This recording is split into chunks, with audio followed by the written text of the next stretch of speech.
di dalam Islam pemimpin itu tidak tidak cukup hanya soleh. Itu adalah ajaran Islam misalnya. Karena contoh misalnya kalau sekarang terjadi inflasi misalnya, atau ini krisis energi gimana? Ya udah kita sholat minta sama Allah. Itu bukan solusi Islami.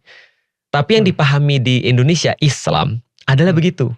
Ketika misalnya lagi ada paceklik, coba doa pada Allah. Itu tidak Islam. Itu saja tidak Islami. Itu saja tidak Islami. Tidak Islami. Tapi Rasulullah ketika misalnya perang, Rasul mencontohkan ketika ada sahabat yang nanya pada Rasulullah, ya Rasul kenapa kamu pakai baju zirah 2 lapis? Itu menandakan Rasulullah mengerjakan sebab akibat. Karena sebab akibat adalah bentuk tawakal pada Allah. Nah artinya kalau dikatakan Indonesia Islami nggak sih? Menurutku sama sekali nggak.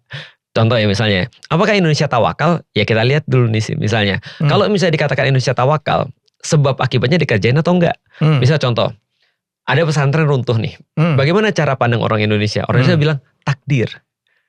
Ini sudah qadarullah. Aku pikir sebentar, ini qadarullah dari mana? Ini kan sudah bisa dihitung. Semua teknik sipil tahu ketika nggak usah mereka hitung, mereka ngelihat aja yang runtuh itu dari segi pilarnya itu udah jelas pasti runtuh. Kalau dibangun 3 lantai gitu kan, itu udah pasti runtuh. Nah artinya kalau dikatakan qadarullah, enggak, itu bukan qadarullah. Kalau dikatakan bertawakal pada Allah, justru itu tidak bertawakal. Jadi kalau ada orang tidak melakukan sebab akibat yang benar, maka dia dikatakan tidak bertawakal. Nah itu yang aku maksud sebagai orang Indonesia kayaknya belum sempurna menjalankan Islam.